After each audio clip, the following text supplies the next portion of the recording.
Hey, Earthlings! Hello. We're on the internet. We remembered how to do it. So, welcome everybody. Welcome. Oh, one of my screens has collapsed. That's good. Good start. Oh no. Yes. Smooth as ever.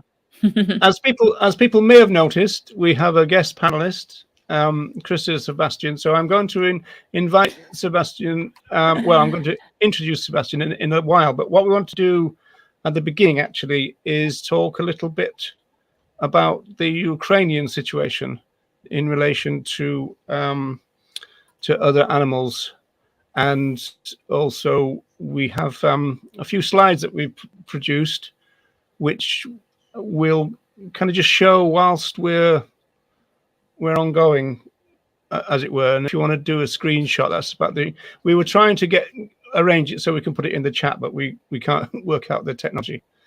Anyway, so do you want to do a few intros, Wendy, maybe? So we have got Amber Vegan Girl here. Greetings, Amber. And there's a name I can't quite pronounce. Katsi? Is that right? Mylene O. I'm sorry if I'm getting your name completely wrong. Apologies. We got Tim here, who has given us an elbow bump. Back at ya, Tim. And we've got Deb and we've got Philip, who's in, of course, New York. And Philip says a special hello to Sebastian. Philip Murphy. You didn't say New York like you normally do. New York. Oh, I thought I did. Did I not? Let me say it again. Yeah. New York. I suppose Sebastian's the most qualified to say that of the panel. Definitely. This week. New York. Yeah. So bad they named it twice. Yeah, that's right. So so welcome along, everyone. Just to mention something about the slides, this is a list of organizations that support humans and humans in Ukraine right now. It's not a very extensive list, and it's not complete. Just organizations that you can support if you want and if you can, of course. Yeah. So what we're suggesting is, if you want to take a series, there's 6 slides, so you could take a screenshot should you wish to. And Nella, for you, this raised the interesting issue about resources and the utilization of them in terms of the national groups, didn't it? In the sense that they seem to be able to kind of mobilize pretty quickly. And yes. It's interesting, is that because they've got the infrastructure, or is that because they've got the money? It's an interesting debate, that point, I suppose. Maybe it's both, but actual lives were saved because they are there and they can do what they do. They helped other animals cross the border. They moved animals to safe places in Poland. They also offer food and medicines in several shelters within Ukraine. So what they do is very valuable. And are they able to take part of these kind of ceasefire corridors that have been set up now, I believe? And also we're talking about animal companions, and there's all these incredible pictures of people clinging on to cats and dogs and others as they flee, as it were. Then there's the distressing scenes of dogs just being left in backyards and cats being abandoned, and so therefore they're approaching soldiers, trying to get some food off them and that kind of stuff. And then there's also some zoo animals that are involved. Nella, you know about that, yeah? Yes, there is a zoo in Kiev. The first thing I read is that, and I think, Sebastian, you mentioned that when we were talking before the live, the families of the people working there live in the zoo right now. But I also read that the person who owns the zoo just left, and other smaller organizations had to provide for the animals in the zoo. There are animals left behind, but there are also people that go from town to town, and they are trying to rescue these animals. often risking their own lives. So volunteers do a lot for both humans and non-humans. Before we continue, can I ask a technical question? Can people in the chat tell me if you've got access, if you can see the show on YouTube? Because I can't. I'm looking at it through StreamYard here on both these computers, and I've normally got YouTube on this one, but it's not there. Keep saying there's an error. Is that the same with everybody else? Or can you tell me that you can see it on YouTube, please? Otherwise, we've got a problem. I think the comments are coming. The comments are coming in from YouTube, so I'm guessing that people are viewing it there. Yeah. Oh yeah, of course. Yeah. Also, Roger, could you go to the next slide, please? I could. Just a word on that zoo as well. The KF Zoo. That because you were saying the employees have been moving in, and also they were talking about how the different forms of combat have been so distressing for the inhabitants there, which includes Ukraine's only gorilla, and who's called Tony, which is not a brilliant name for a gorilla. But the elephants and other species are also, they're being apparently given sedatives during the bombings and the missile strikes and the shootings and stuff, which you just can't really imagine what they're going through. You know, they're being given what? They're sedatives. Sedatives, right? Throughout when the bombings are going on, and it just makes me wonder what are they experiencing, because they don't have access to the same understanding of what's going on that we do, and I just wonder how they're interpreting their experiences right now and what is going on for them, you know, in these situations. Yeah, it must be weird. Sebastian, you were saying something about the zoos just before we came on air. That's right. I was actually, right before I joined you all, I was reading an article from the Washington Post that was that had some incredible photographs from the zoo in Kiev, and it did address like Horace the elephant, who like is on sedatives, but also like, you know, zebras who like, you know, were so shocked by the sounds of the shelling that was going on that they were literally running into the fences, and a lemur who had suffered like so much trauma and post-traumatic stress that she abandoned her baby, and nearly, like, you know, the baby nearly died. Like as of the time of their writing, like upwards of 50 employees and 30 of their family members moved permanently into, well, not permanently, but moved into the zoo so that they would be able to take care of the animals there, because like there's no one else to do that. And like I said, it's rather difficult to, like, you know, to move an elephant through a war zone, although it can be done. But like, you know, but like that undertaking is not something that they feel like they have the resources or the finances to do right now. It's incredibly dangerous for everyone involved, including and especially the animals. They managed to evacuate some bears and a few foxes yesterday, I think. Because there is an organization that's dealing with free living beings. And so what? They're trapping them and then transporting them? Is this? No. From my understanding, it's animals that were injured. For some reasons, they were in rehabilitation centers.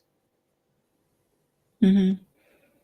And apparently they're microchipped as well, because one of them, I think, when they were trying to get them over the border, one of them ran away. So they were appealing for people to contact the shelter if they found the fox, or if they saw the fox. This last one here. This is the last of the other animal ones. That's Save a Fox, and that's the one at the bottom, isn't it, Nella? Save a Fox. Yes. Yeah. And they rescued some yesterday. They managed to take some to the Polish border. Right, and since they're free living beings, what's the plan to release them? Or I don't know. No. I'm not sure right now, even if the volunteers know. I mean, yeah, it's war. You don't look for the best solution, but for the best possible solution.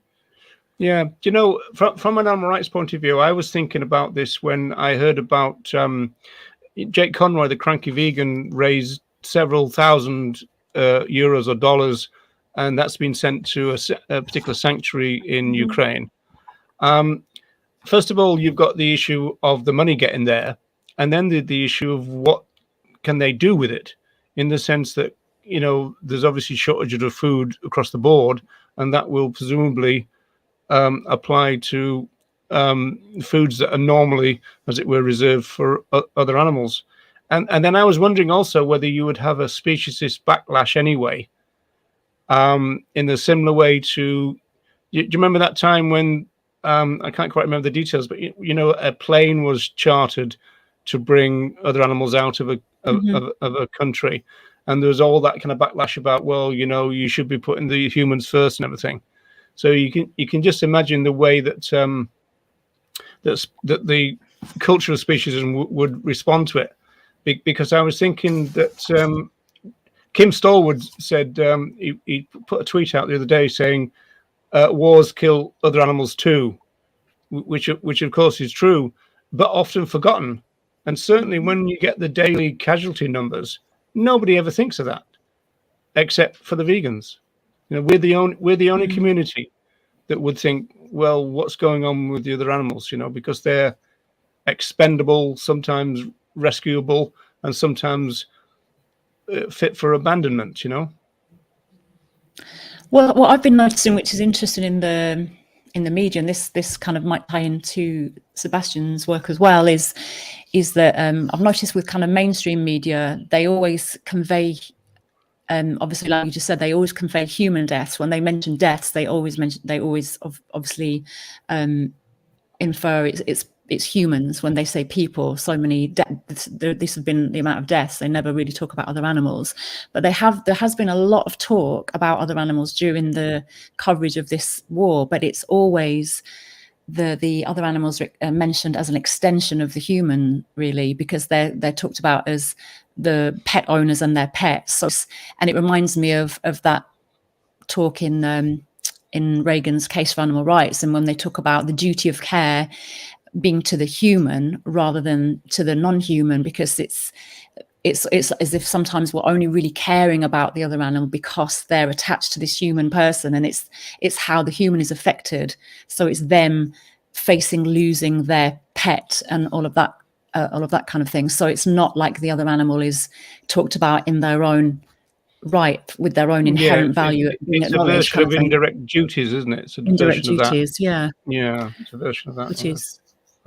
Which is interesting. This is the last one, I think. Yeah, this is the last one.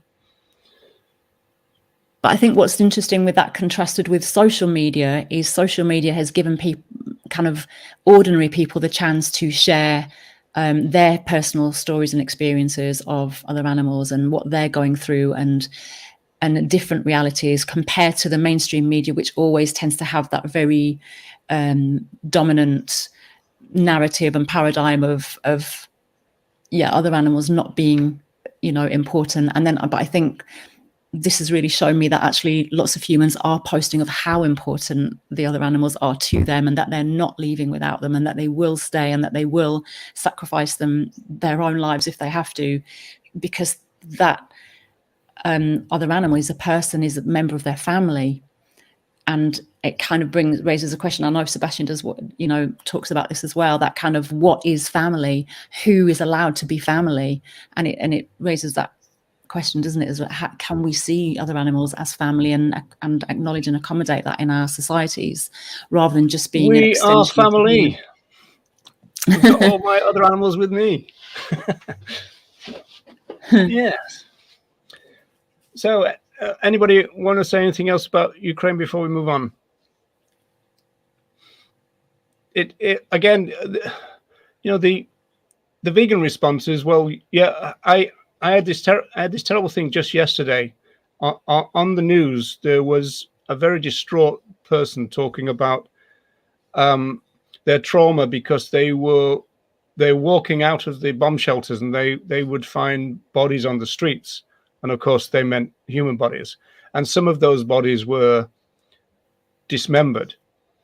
And I had to, my vegan reaction to that was, well, you could always find bodies on your streets and in your supermarkets and in your butcher's vans and everything. and many of those would be dismembered. And then you realize, of course, that's not something that you can say except to other vegans. Which, and you know, since we've only got vegans here, that's why I'm saying it's quite weird, the fact that you do have that reaction, because you really feel for them, and then you kind of recognize their disconnect to other animals, you know, just by what they're saying, you know, with their language and what's going on in terms of that particular narrative. On the radio yesterday, they were telling the story of the family. You might have heard this story. The family who were tragically killed by mortars. They were trying to flee to safety across the bridge, and they were being, they were being kind of shot at. And the language they used was something like, the mother and 2 children lay still in the road next to their family friend, their luggage, and their dog. And I was thinking, how interesting is that they've placed the dog even after the luggage. After the luggage, and just reinforcing that kind of property commodity status of that individual. And yeah, I just found that interesting, that it's so normalized and that would be just totally acceptable to most people hearing that. For me, it was like really jarring. But Sebastian, do you have any thoughts? After the alligator skin suitcase. So right, so that'll bring us into the media, really, because obviously one general thing about war now is that the mass media don't have carte blanche to say what they want anymore. And you know, there's some interesting sociology about that, about the how frightening it was for people who used to get news through newspapers, and then the advent of the radio meant that the news was coming in, and they described it as piping hot, as it were, from the battlefield, and that really frightened them.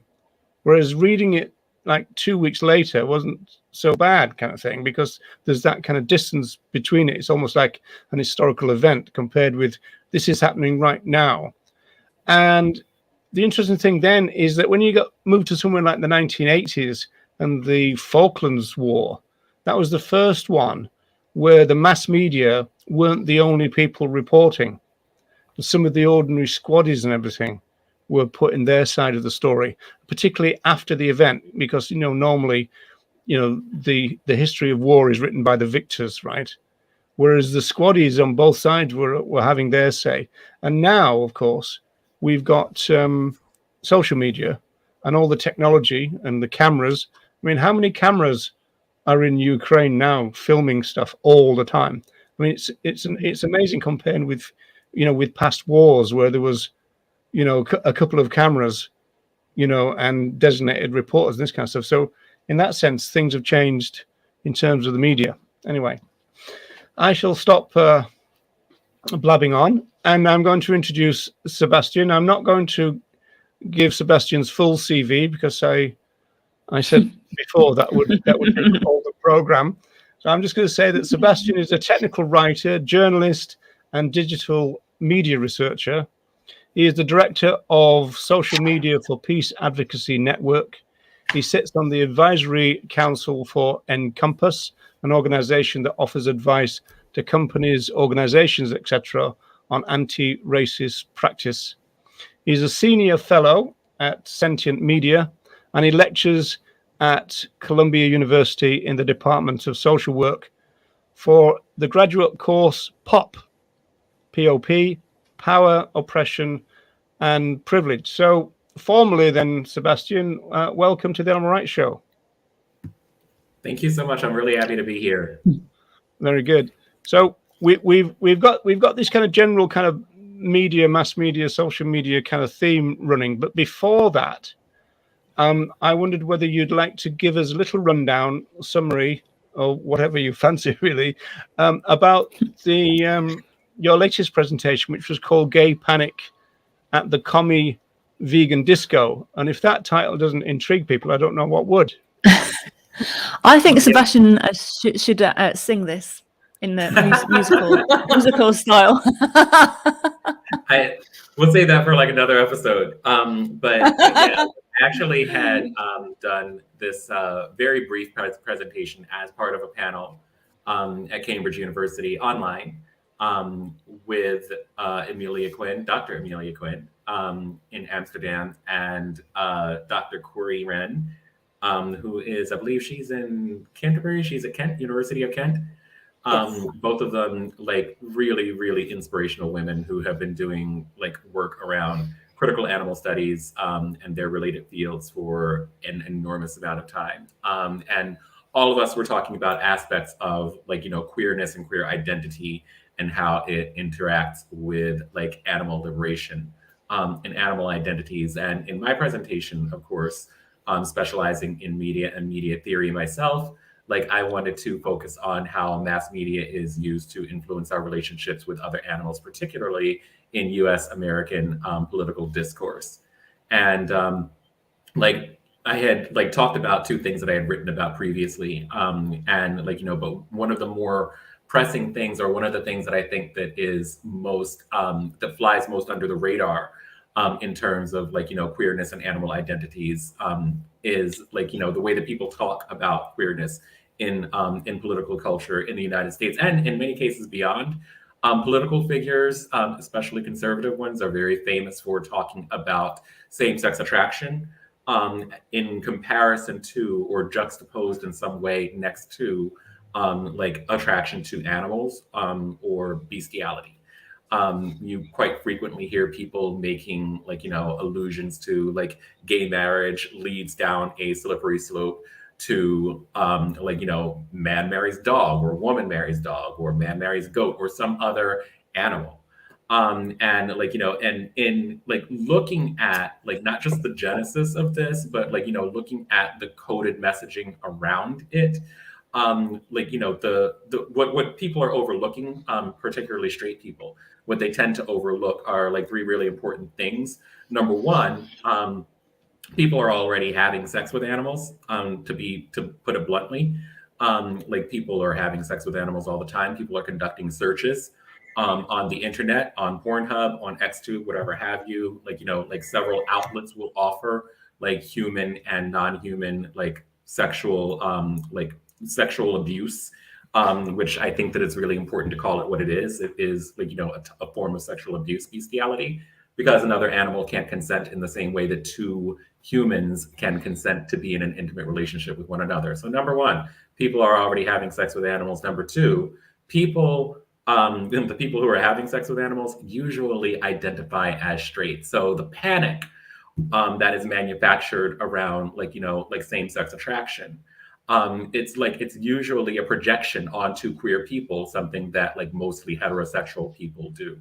And like, you know, there have been like actual sociological and psychological studies done where people are interrogated about like how they sexually identify. And just like with other types of deviant sexual behavior, like child molestation, like most of the people who are having like, you know, unconsensual sex or like committing acts of sexual violence against other animals do identify as straight. And that's number two. So people are already having sex with animals. Most of those people are straight. Number three, and most importantly, no one actually cares about people having sex or sexually abusing other animals. And the reason why I say that is because people are sexually abusing other animals every day. We call it farming. Like Patrice Jones talks about it. Like Patrice has talked about like, you know, compulsory heterosexuality. Patrice has talked about like animal, quote, husbandry, which is an incredibly sexist framing for like the animal agriculture businesses.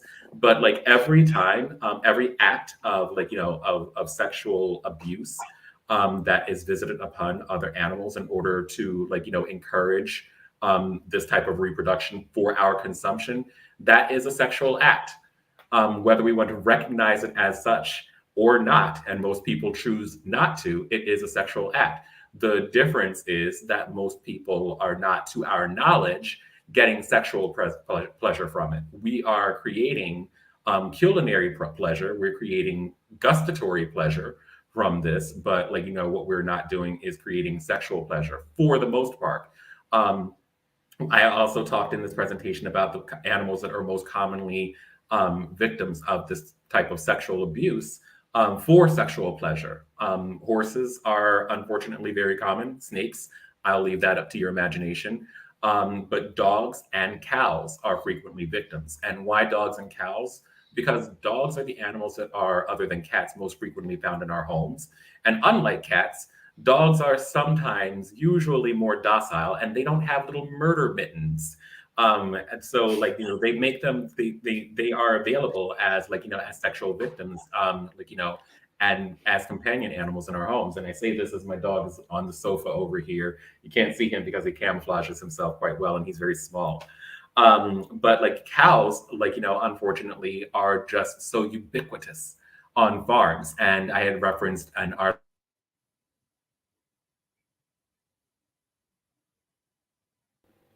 No, not now. I'm not.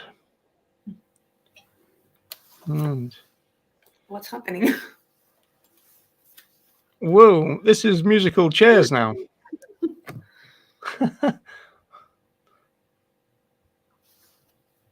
Okay, I'm getting multiple screens coming up now, which is a bit weird. Look at this. Wendy's back. Oh. Hello, Wendy. Yes. Oh, wait, hello. Was that me or was that everyone? You and Sebastian, I think. Because I was just saying, oh, did Sebastian freeze? And then everyone just went. I thought, oh, it must be. So was it just me? Oh, wow. I thought that, like, I thought it was. I ended up with 2 of Wendy and 2 of Sebastian. Oh, that's a bit scary, isn't it? Yeah. So we're about to get you all in stereo then, I thought. So multiplying.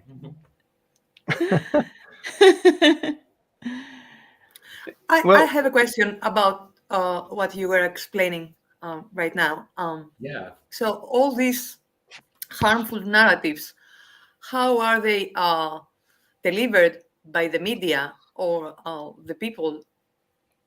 How does this work? Because it's like a very illogical leap to go from same sex to bestiality.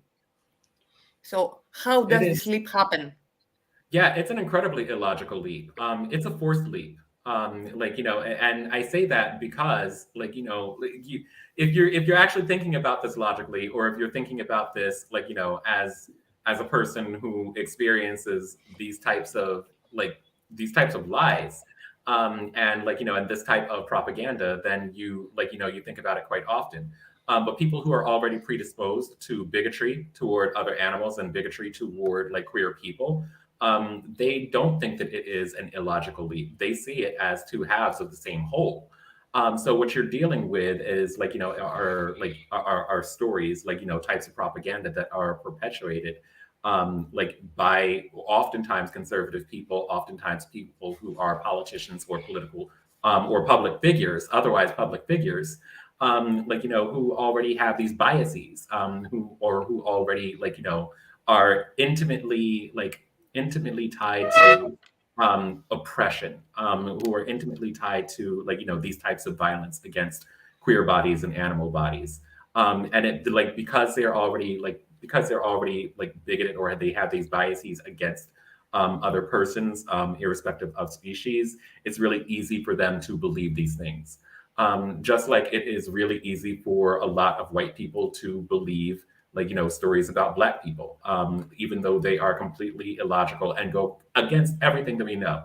Like, all of the, like, hard data that we've got, all of the sociological data, all of the crime statistics that we've got, like, all of the statistics on education, all of the statistics about, like, Black people being victimized by, like, a militarized police in the United States.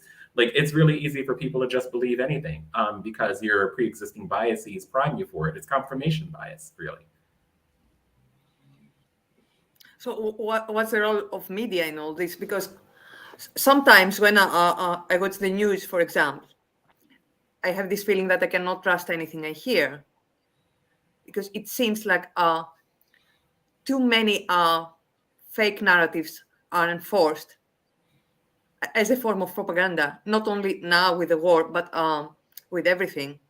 And sometimes I'm hearing very blatantly racist or oppressive things. For example, today I heard right-wing politicians say about people fleeing Ukraine that these are real refugees.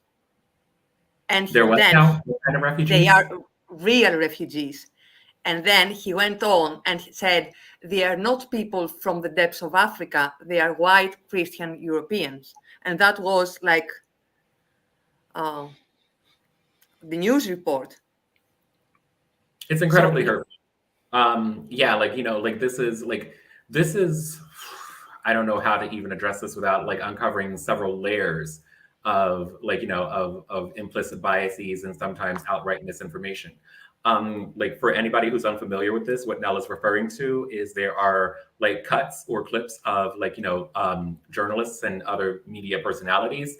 And some of them have been compiled together into like a supercut of several minutes of journalists just like, you know, saying incredibly racist things about the like, you know, about the Ukrainian crisis and like, you know, and the conflict that we're currently experiencing. And like, you know, like people are often saying like, you know, in case, again, like you haven't heard about this or you're unaware, people are saying things like, you know, these are real refugees, like Nella was saying. These are not people from Africa. These are people who have, and I am like, you know, paraphrasing here, but this is an almost direct quote from a journalist who said, like, these are people like you and me who have blonde hair and blue eyes. They're Christians, and they look like your neighbors. And so it's almost surprising that like these people would be refugees. Another journalist actually said, and I cannot believe that I'm repeating this, that like, you know, this is in Europe. These are like people from a civilized European country. And of course, the implication to that is that like, you know, people who otherwise are experiencing conflict in places like Syria or Yemen, or in like, you know, or in Palestine, they're not civilized. They somehow deserve the plight that they're experiencing, even though in many, if not all cases, these like conflicts that they're experiencing have somehow been influenced by like, you know, Western political discourse in one way or another, or Western money or our interests. And so like, you know, imperialism is a hell of a drug. And so like you've got these narratives that are going on out there and you have very little pushback against it. And this is coming from our mainstream media sources. These are coming from fringe outlets. So like, you know, when we're seeing this in real time, like it does make it incredibly difficult to like, you know, to trust media, because you don't, if you are someone who looks like me, see yourself represented, or you see yourself represented in such a way that is so utterly disgusting and racist that like, you know, it discourages you from wanting to, I know, I'm so sorry. My dog is actually putting on a performance right now. I don't know if you can hear him, but he's very, I am not including him in this conversation. I'm just talking to my screen right now. But yeah, like, you know what, like it does discourage you from actually participating in the discourse or trusting what you're seeing on the screen. But like, you know, I still encourage people to like, you know, to watch fact check media, and I call it fact check media instead of mainstream media because like, you know, there are so many different sources of media that we can consume nowadays, from social media, from podcasts, from like, you know, from like written media that like fewer and fewer people are actually engaging with, but alternative sources that are not news, that it is like, you know, it's really easy to become quite cynical about what we're observing, and like about the things that we're seeing and like experiencing in our online lives, as more and more of us are increasingly online, especially after like the start of the pandemic. Sebastian, do you think this? Go Sorry, ahead. Nelly, were you following up on that? Yes, I was gonna carry on. It'll wait. The resistance comes mostly from social media, because that's my experience. You hear something incredibly oppressive and harmful on mainstream media, and then you have people reacting on social media. And sometimes, at least at this corner of the earth, we rely solely to social media to find the truth about something. So do you think that this is this media work against each other? Social media and like, you know, and traditional media, or legacy media as it's sometimes called, can work against each other, but they can also work together in really, really impressive ways. Like if we look at like, you know, social uprisings over the past 10 years, we've had the Arab Spring, we've had Black Lives Matter, we've had the Me Too movement. All of these are movements that have started like, you know, in some way or in some fashion in online spaces. and have like, permeated traditional news or legacy news media spaces as well. Like a lot of journalists hang out on Twitter now. Why is that? Because Twitter has become the new water cooler. That's where you pick up stories. That's where like, the blue check Twitter starts to like, sniff around and see things emerging or conversations emerging that they can then report on. But yeah, like there's a lot of social organizing that happens online. And like, and as a result, that social organizing gets a chance to move into like, physical organizing in like, in actual spaces and like offline spaces, because there can be a positive relationship between like legacy media and online. And of course, like, what the things that we are seeing online, the news that we're getting online, that's filtered too. Like, traditional media is filtered through like the lens of journalists and the media elite. And we like, we have those like those sorts of tags. But of course, like the filters that we have on social media are not as easy to spot because they are through our friend groups, through our connections, through algorithms, and those algorithms are generated by AI that was created ultimately by tech companies. And so like, we have to like, have an open mind about like where our media is sourced and how we're consuming it. And be very, very vigilant to the fact that like, that even though we are more selective about the media that we consume because we are like curating it in a different way, depending on what like platform we're using and the people that we follow on those platforms, it's still curated in many ways for us. And so we have to like, we have to have a healthy amount of skepticism, but we can't, as I said before, let that skepticism devolve into cynicism where we just don't believe anything or it's difficult for us to believe anything. We have to be able to like, critically consume, like look at and consume information, and like, and draw like sensible conclusions from that and not just, and use a multiplicity of sources, of diverse sources, and like, across a democratized stream of media platforms, and not just rely on one or two or follow a specific narrative because again, it's confirming our existing biases. I've got another 4 questions on top of the one that I already had now.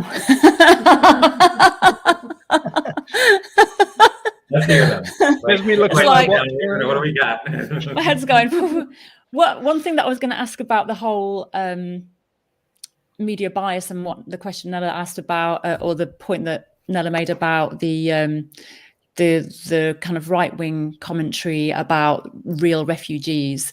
I was going to ask Sebastian if he thinks that this ties into the whole human identity versus animal, political human identity versus political animal identity, as opposed to biological animal, in terms of like who is human, who is animal, and also almost that, although it's not said in those specific terms, it's almost implied that we're animalizing certain humans in terms of this refugee status. So that was one of my questions. And then another one, I'll only make it 2. I won't do the other 10.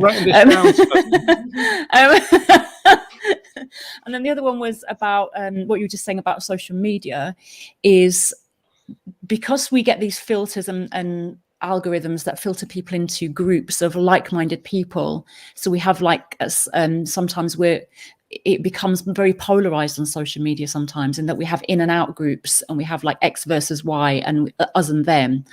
And all these toxic conversations and threads that go on. Do you think that social media then is very likely reinforcing oppressive practices and ideologies through these algorithms because they're not allowing or they're not conducive to kind of cooperation, collaboration, compassion? But I guess there are other ways we can use social media. But generally, are these algorithms reinforcing oppressive practices as opposed to, helping us to dismantle them? Yes and yes. To small questions. To your first point about like the ideas around human and animal identity. Absolutely. Like, like one of the things that I've talked about before, and philosophers, many philosophers have talked about before me, is the idea or the construction of human as a political identity instead of a species classification. Do we know, like unconsciously in the back of our minds, that human is but one animal species and that we are actually animals? Yes, at least most of us do. I have personally actually talked to some people who think that it is completely inconceivable to them that humans are animals. And like, you know, those are special, hopefully, like circumstances and a minority of people. But like in the back of most of our minds, we do realize that we are animals, but we have somehow elevated human to this, like, you know, exceptional status. And this is like, you know, where we get into concepts of the perceived human exceptionalism. Like, you know, which mirrors very much, and this is why I study the United States in particular, and US discourse, American exceptionalism. We have this conception of ourselves as like these like superior beings, top of the food chain, like, you know, like human, like what does it mean to be human? Like, you know, human rights versus animal rights, like, you know, like all of these, like, you know, all of these issues that conceptualize human as something like that is not just like special, but in many ways superior to all of the other species on the planet that we share this planet with. To the degree that, like, even as Roger was saying, like, you know, when we're talking about the, like, you know, the living costs of war and other types of, like, you know, aggressions or natural disasters, we don't even, like, you know, count other, like, you know, other persons of different species among them. And in many ways, like, it's really difficult to do so. It's not as though there are people who are going around counting the number of like free living birds that have died in a hurricane. But like, you know, most of this centers around our biases around like what it means to be human. But what's really funny about that, what's really special about that is the conception that we have about human, particularly in like in Western civilization, is generally speaking, white, male, heterosexual, cisgender, and able-bodied. And in many cases, wealthy. And like, you know, and that's not an accident. That has been like operating in the background since like, you know, the inception of the Enlightenment, let alone the inception of the United States. And like everyone who does not qualify for this exceptional type of human, this very specific type of human, is in many ways like considered on the spectrum of human to animal, and some sort of animal or something that is other than human. And like, you know, and that gives us a, like, you know, like an excuse or like a justification in some ways for oppressing those minoritized or marginalized groups. Because as soon as you're able to animalize someone, that's a reason for them to be excluded from that like in-group, as Wendy was saying. To Wendy's second question, like, you know, do these algorithms and like, you know, do these filters that exist in online spaces, like, you know, enable more violence? Like, you know, and I'm paraphrasing Wendy's question, and I say absolutely yes. Dr. Cynthia Noble, who had written the book Algorithms of Oppression, just a few years ago had explored this issue in depth. And one of the like anecdotes that I usually tell people that is based on her work is that, like, you know, previously, I don't know if this still works in the same way because they may have fixed it. When you Google like girl, like, you know, like, or just a general word, like that has to do with a certain type of human, like girl or white girl actually comes up with quite positive, like, you know, like socially reinforced happy images. If you typed in a Google search for Black girl or Black girls or Asian girls, or Latina girls, you get, unfortunately, you had gotten like sexual references. You were redirected to porn sites, which speaks to a lot of like oppression. Like these results are aggregated in such a way that, number one, it adultifies, like, you know, like every brown person or like, you know, non-white person, and sexualizes them in incredibly disgusting, like, you know, horrifying ways. And so when Dr. Noble had brought this to Google's attention, immediately they apologized for it and called it a bug in the system, but it's not a bug, it's actually a feature. And that's, like, you know, that's one of Dr. Noble's arguments, that like these things are, like, you know, like we like to pretend that like algorithms exist in this like almost godlike state with zero bias or like, you know, with optimum objectivity, but they don't. Like algorithms are built by humans, and most of the humans who operate in Silicon Valley and beyond have biases against minoritized groups of people. Usually those people are Black and brown. And more specifically, they have these biases against other animals as well. If you do a search for chicken right now, you will probably come up with, like, you know, an image of a body part that is either roasted in an oven or fried, most popularly, rather than seeing a feathered, living, breathing organism. Or if you do see that living, breathing person, like they are several swipes down on your search. And this is just the way that algorithms operate in search engines. We like continue to refine those like biases in our social media bubbles, and aggregate ourselves into ever smaller groups intentionally, based on our biases against other animals, like when we go onto Facebook, Instagram, TikTok, or any number of social media platforms. Thank you for those answers. Yeah, like, you know, that can and does, like, you know, reinforce violence, but there is an amazing capacity to change that. Like, there is an amazing capacity to make it better. We have to have the political and philosophical imagination to want to make it better.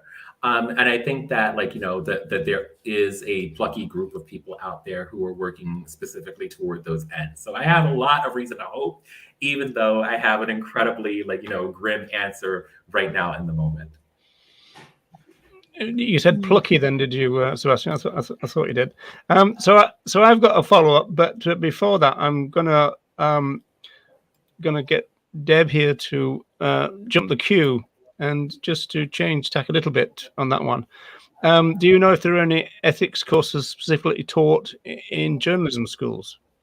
Absolutely. Like, I cannot remember the name of my professor right now, but I actually took a journalism ethics course with her. She currently works for CNN. She lives in New Jersey. So, like, you know, and of course works in New York. And she teaches, she actually teaches at Anglo-American University in Prague, where I currently am. But, like, you know, but she has taught other media ethics courses as well. And I will locate her name and, like, you know, and actually share it, so other people can, like, you know, can reference her as well. She was one of my favorite people when I was in school. Also, shout out to Professor Andrew Giarelli, who is a journalist, and he was one of my, like, you know, one of my professors in school as well. He has recently written a book too, and, like, you know, and like, Professor Giarelli, I don't know if you're watching. You probably aren't. You probably are not watching the Animal Rights Show, much to my chagrin. But, like, shout out to you, because you are amazing, and, like, you know, and he is one of the influences that really, like, helped me to understand where my biases are, and that there is no such thing as, like, pure objectivity. Instead of objectivity, what there is, like, you know, recognizing where your particular biases are and trying to organize your work in such a way that you're fighting against them, so that you're not just, like, you know, having your own perspective, like, being parroted in the larger universe. Because whether we like it or not, like, you know, words are power. Like, knowledge and the creation of knowledge is what journalism is all about. As many people have said, like, you know, the popular phrase, journalism is the first draft of history. And so it's incredibly important that we get it right. It's incredibly important that, like, we remove all of our biases, whether they're racial, whether they are gendered, whether they are species based, and, like, you know, and tell stories as accurately as possible. There's so much bias against other animals. And of course, we see constant bias against people who are fighting for animal liberation. Most of the narratives around, like, such people are, like, you know, incredibly negative. And when they're, like, cast in a positive light, it's about, like, one very charismatic species, or the plight of, like, an endangered species, and not the everyday animals that we, like, you know, that we see on our plates, or are wearing on our backs, or are using as companions. And that's unfortunate. And a lot of that race too. Yeah, there's a historian called Keith Thomas, and he's got a book called Man and the Natural World, and he talks about privileged species in those kind of terms. Going back to what we were talking about a few minutes ago, and we're coming up to 10 minutes towards the hour. It's a bit difficult point for me to make, really, because I have difficulty with it, but I thought it'd be interesting to see the connection then between politics and the mass media and social media, in the sense that I saw someone complaining about a politician, I think it might have been a British politician, on social media, because the politician said on mass media that the refugees, don't worry about the refugees so much because they're educated. So that was another form of, they're not Syrian, they're not African, that kind of thing. These ones are educated. And I think from the politician's point of view, the kind of politics is the art of the possible type thing. I think they're trying to say, look, I'm not racist myself, but I am catering for my right-wing racist constituency. And what I'm trying to do is get these refugees in. And the way to do that is to allay the fears of the racist population by saying, don't worry, these ones will integrate and they won't be a threat. And I think that's kind of what the politicians within this kind of media storm will probably be thinking. And that's the reason they said that. Do you think there's any credence to that kind of thing? I mean, I suppose that you can say that there's credence to it, simply because you can make an argument for just about anything. But it's if your goal is to get your most racist constituents on board with with certain types of refugees who are fleeing a war zone, and oh, you can see my he's in the background now. He's making an appearance. We just need Brian now. We need Brian now. Where's no? I don't know where he is, but right. Dylan's home, so it's going to be chaos now. Yeah, an argument can be made for that, but it's an incredibly poor and weak argument, and it completely skirts the fact that there is culpability here. There is culpability for for cultivating the type of attitude among your constituency that would allow for people to be so racist and to be so xenophobic. And let's not forget the fact that, among the people who are trying to flee this war zone are a lot of those Black and brown people. There have been, reports of medical students, firsthand reports.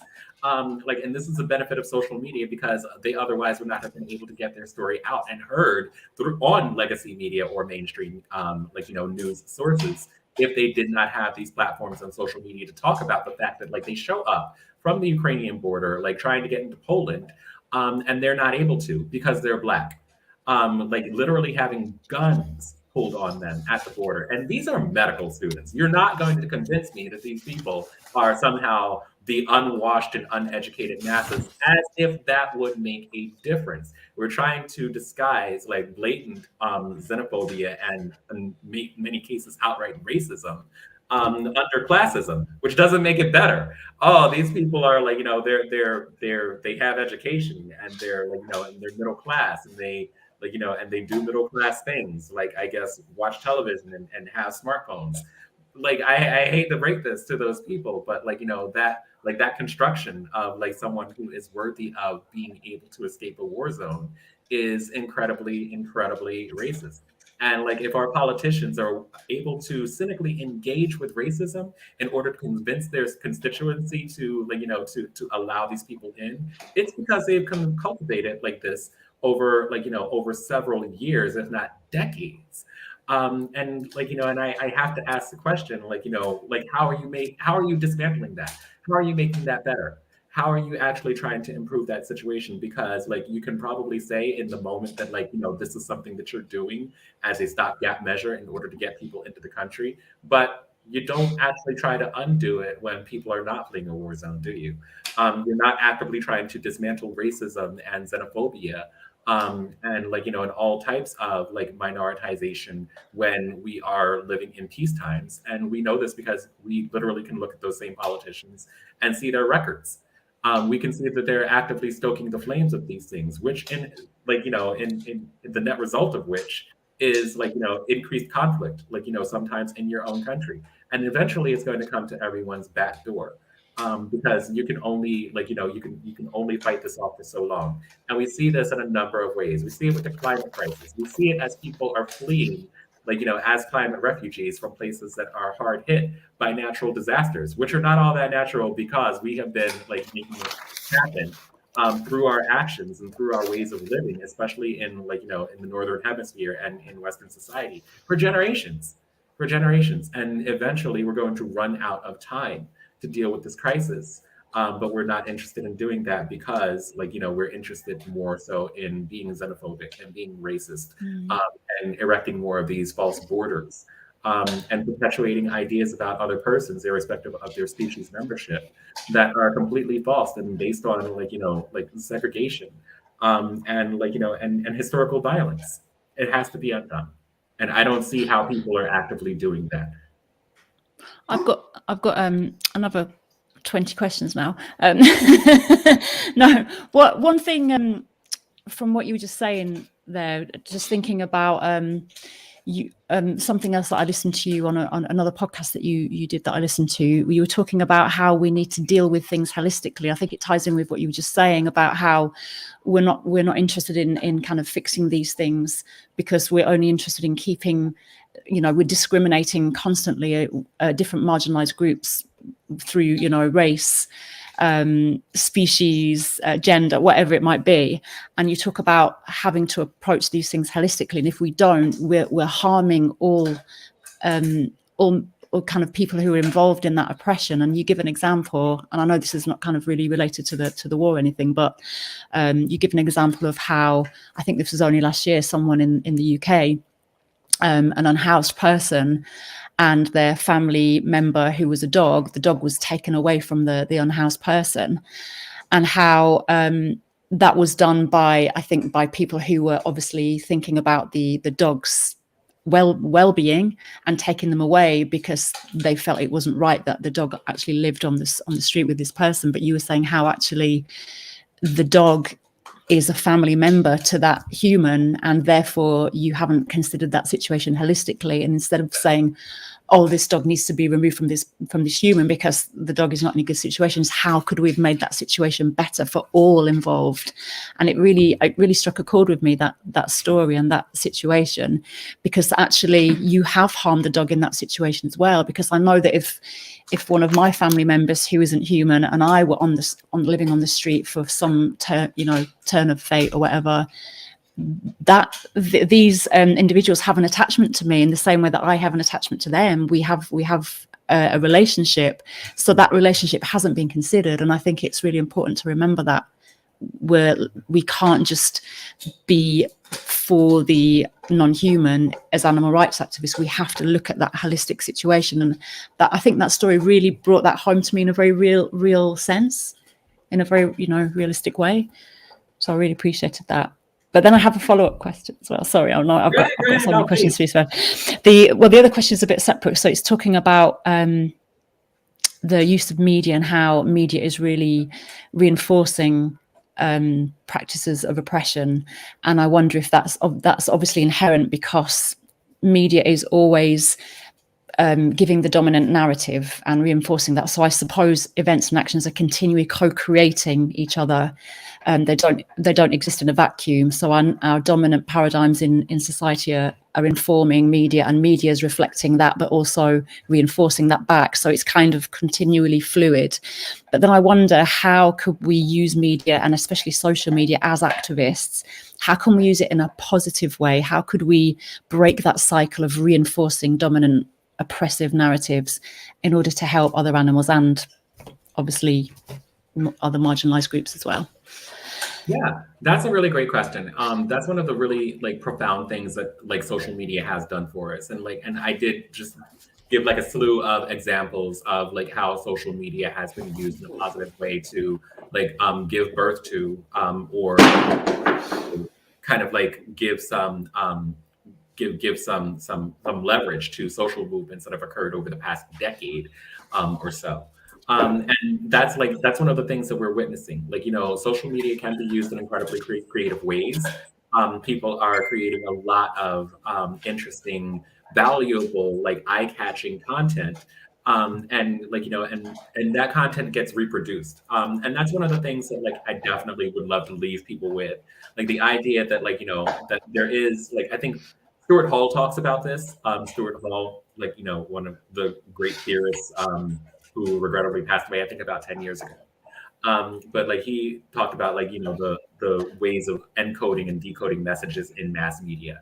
And of course, a message isn't just given out and people receive it and then and decoded all in the same way. There is always a dominant or hegemonic view that is reflected, and and people will take away that dominant message. But then there's also what some people, or what Hall would call the negotiated view, where people take portions of the dominant message, but also there is this internal negotiation where some parts of that dominant message are left behind. But then on top of that, in the Hallsian view, there is also the oppositional decoding that occurs, in which people completely reject the dominant message or the hegemonic message and go in a completely contrary way, or decode the messaging in a completely contrary way.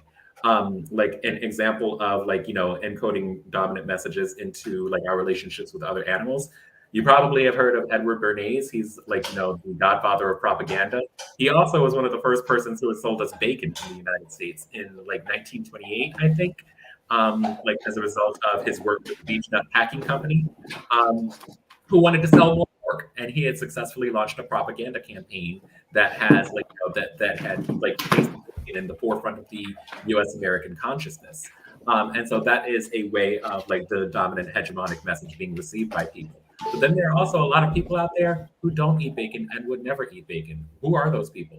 Mostly Jewish people, Muslim people, or people who are animal liberationists, or who work within the space of animal liberation, who completely reject these messages of of bacon consumption or of pork consumption, or of using the animal in that specific way. Then there are, like I said, people in between who have a negotiated message, and these are the people that I would say are I don't know if you're familiar with Black Lives Matter activists in the United States, some of whom had been seen.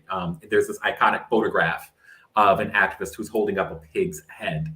They may or may not eat bacon, but they obviously see the the symbolism of pigs representing police officers. And so there are these negotiated messages that are put out there into the space, where we will consume animal bodies either physically, or we will consume animal bodies metaphorically, as representative messages of of violence. And it's really sad to me that we reproduce these messages of violence, or reproduce actual physical violence against other species while trying to seek our own liberation.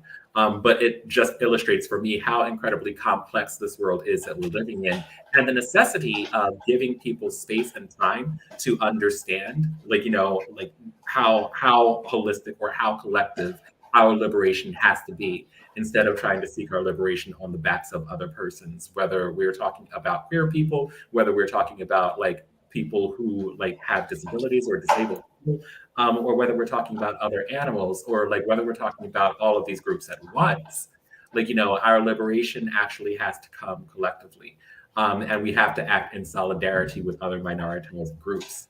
But yeah, just mass media is absolutely a part of that, but it can be a beautiful, beautiful representative part of dismantling systems of power, and and systems of violence as well. And because of those examples like Black Lives Matter, because of Me Too, because of all of the positive ways that social media has been utilized in the service of of launching or helping social movements get more leverage. I do have a lot of I take a lot of inspiration from that, and I see a lot of hope there as well. Deb is back. I didn't read Deb's whole message because sorry. For a moment. Social media sometimes drives mainstream media to broadcast stories they normally wouldn't. Absolutely. Ferguson never would have gotten off the ground in the United States in, I think, 2014, 2016.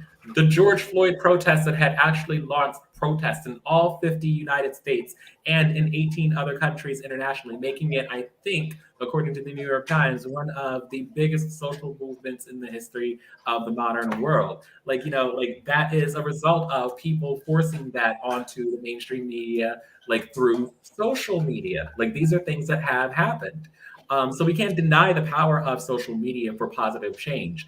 But I think Zeynep Tufekci, she is she's a techno sociologist who had written the book Twitter and Tear Gas. Social media makes organizing really, really easy, but it makes social movements really difficult to maintain.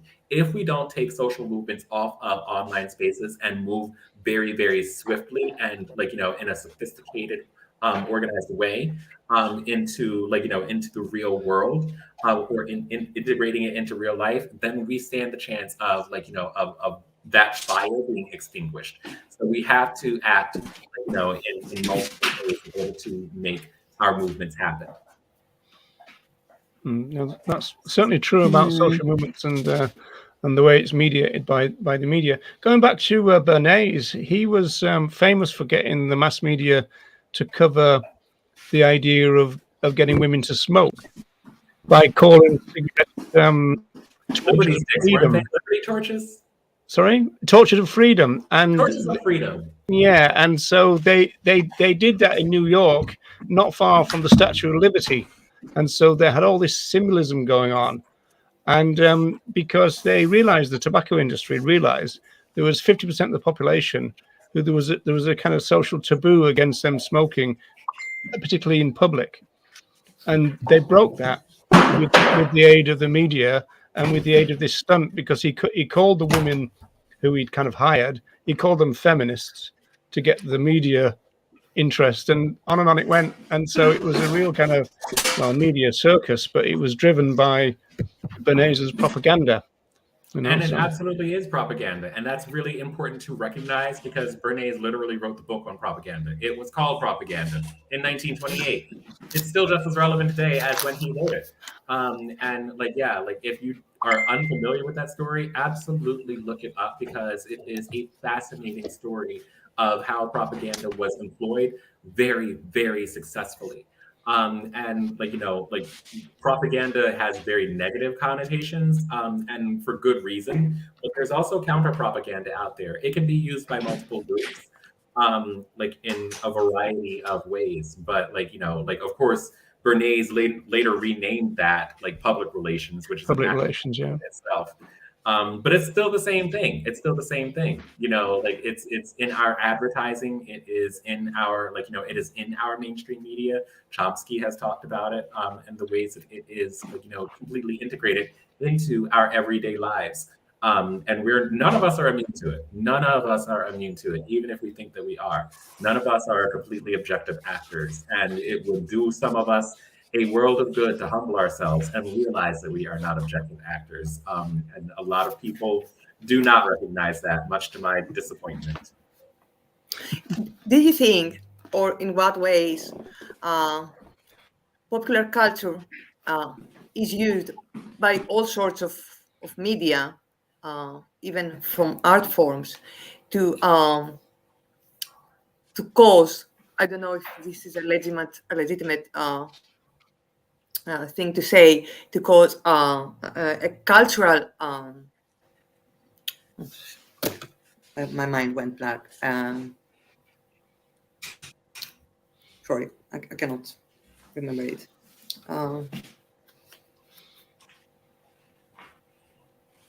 To impose the Western culture in other countries, where the Western way of life may seem like desirable for certain reasons, maybe because there is extreme poverty in one country, for example. So when they see the Western way of life, it's like normal to desire, but in a way that is that causes corrosion to the cultures in these countries. I'm sorry, I had a migraine going on. I don't know if it makes sense. No, are you asking about the ideas around Western imperialism influencing other cultures? Yes, in a way that is almost violent, almost like there is no other way to go, just adopting the Western way of things. And this is happening even everywhere on earth, but even within European countries. Cultures and identities are erased because there is this powerful Western way of life that we all should, try to adopt. Even here in Prague, one of the first things that I noticed in coming to this country is the ubiquitousness of KFC. That's not natural. Like that wasn't a natural progression. The idea that KFC actually permeated this country in so successful a way that like, you know, the people enjoy eating fried chicken served by like this iconic image of like a man like Colonel Sanders is like it's equal parts fascinating and terrifying to me, and soul crushing. But like, you know, but like outside of like, you know, outside of Central Europe, there are a variety of ways in which like Western culture has influenced like other cultures, like, you know, like, and imposed in many ways like a type of like a type of animal violence against them. Like just before COVID happened and the world had like, you know, just like gone into our first lockdown, I believe that it was in October of 2019. I was in the UK for the UK Vegans of Color conference, and I got the chance. Like it was a remarkable privilege to interview a woman named Betty Vandy. And she is she's a plant-based chef. She is a phenomenal person. And like, you know, she was telling me about an upcoming trip that she had to Ghana. And she was going to Ghana specifically to save Ghanaian culture. And like, you know, like, and when I save it, like, I mean, like curate it, like, you know, save the recipes that like are like unique to the Ghanaian culinary experience, many of which their cultures and cultural traditions of like, you know, of plant-based cooking in particular were disappearing because people were adopting a more Western way of eating that incorporated so much meat into their diets. When I've spoken to like, you know, people who live in Nigeria, I've talked to like, you know, people who like there's actually, I forget Tony, I forget her surname, but she's actually online as the Vegan Nigerian, and she has an amazing cookbook out. And I've also interviewed like the people who work at Green Fingers Sanctuary Wildlife Refuge, which is in Nigeria. Like plant-based cuisine is actually like incredibly like, you know, like, or had been incredibly popular to Nigeria and Nigerian culture. It's only been in the past 100 years that like, you know, that like meat became synonymous with like, you know, eating like, you know, with wealth or with having like, you know, a lifestyle that you can sustain yourself with. And even in South America, like, you know, like places like Brazil, which is one of the capitals of the world of livestock farming. Cows and pigs are not animals that are native to South America. They were brought by like, you know, Western influences. And so like, you know, the influence of Western culture on other places in the world, particularly on the way that we eat, is a type of like, you know, is a type of violence. It's a type of like, you know, cultural like, you know, death that people experience as their culture shifts. Because of course, like our cultural memories are very short. Like within like, you know, one generation, if people are not eating these foods that they've been exposed to for hundreds of years, they forget. Like, you know, if it's not documented, if it's not curated in some way, they don't care about like, you know, the previous ways of being. And that is a type of violence. Or that can be perceived as a type of violence. Even like Marta Zaraska had written a brilliant book called Meat Hooked, where she talked about the influence of the Second World War on Japan and how, like, you know, like seeing the Japanese or seeing the American soldiers eating burgers and like cheeseburgers and bacon, like had a remarkable effect on the Japanese psyche and the way of eating. To say nothing of like European influences in the 1860s when like, you know, Buddhism and Shinto had religious prohibitions against like eating meat, as very vegetarian religions, like, you know, like were exposed to European interests who were coming to their place for the first time and introducing to them to like this different lifestyle of like, you know, of heavy meat consumption. These are just ways of being or like examples of like Western influence on other cultures that has had an impact on like, you know, other human persons and other animals. And has an ecological impact as well. That's going to hurt all of us in the long run, as like, you know, the hunger for like actual animal flesh increases throughout the rest of the world. One of the most remarkable things, you know, Sebastian, is the fact that one of the planks of speciesism is that we are exceptional beings and totally rational and everything, and yet we're very malleable. And we're so susceptible to things like advertising, which is based on ideas like status. I mean, it wasn't that long ago historically where, you know, in British culture, being overweight and having bad teeth was a status symbol because it showed that you could afford sugar, for example, and this kind of thing. You know, it's bizarre the fact that these things can be socially constructed to be a good thing, you know, and, you know, advertising and, you know, things like Bernays and everything play a central role in all that. It's absolutely weird the way that we can take an entire population and then an international population with us, you know, in fast food and everything else and all that. Wendy reports that her internet is fading away. She's out of focus on my screen, I think freezing as well. So we're going to say a big thank you, Sebastian, for coming along to the show. Roger, yeah. Before we close, may I say something? First, I want to apologize for being incoherent, but I have this headache. And the other thing about at the border, the racist things that happen on the border, they actually happened. They are not rumor. They were multiple reports. They were official reports. And the black people were there. They were told after Ukrainians. They were not told after babies, which would make sense for all adults to wait for the babies to evacuate first. But they were said after Ukrainian people, and in that context, it means after white people, because I see there is some kind of conversation on the chat, and I wanted to make it clear. Well, people say thank you to us, so that's a good way to finish. You've got a pallet in your room, Sebastian. What's going on? I do have pallets everywhere. I repurpose furniture in my spare time. All right. Yeah, make other things. So like, there's a lot of pallet action going on. We've got coffee tables here. We've got we've got things that we're going to put on the wall over here. Like we're going to be making lots of furniture. Like if I find a pallet on the street or any reclaimed wood, it comes home. Well, I'll tell you what, Sebastian, you would absolutely love Back into Daylight Animal Sanctuary, because there's about 50,000 pallets doing various jobs in that particular place. So. I'm going into business. I'm creating everything then. I'm making everything from end tables to bookshelves. Right.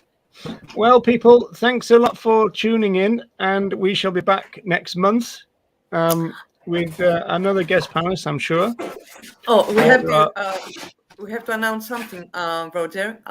Next month we'll have Ayana Goodfellow, and her book is out. And we just wanted to say it in advance, so people could buy the book. It's very affordable. It's only £2.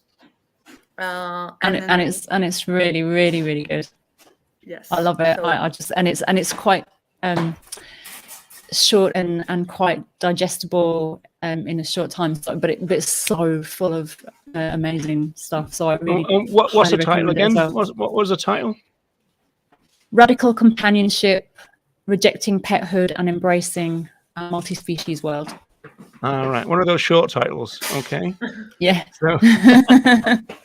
It's a short book though, so there is plenty of time to read it until next month. Right, so the Animal Rights Show next month, people, is going to be a book club. So everybody needs to buy and read that before we get going. So thanks again, everyone, and we shall see you next time. And thanks so much, Sebastian. Bye-bye for now. Good to have you. Yeah, thank you so much. Thanks, everyone, for all your comments.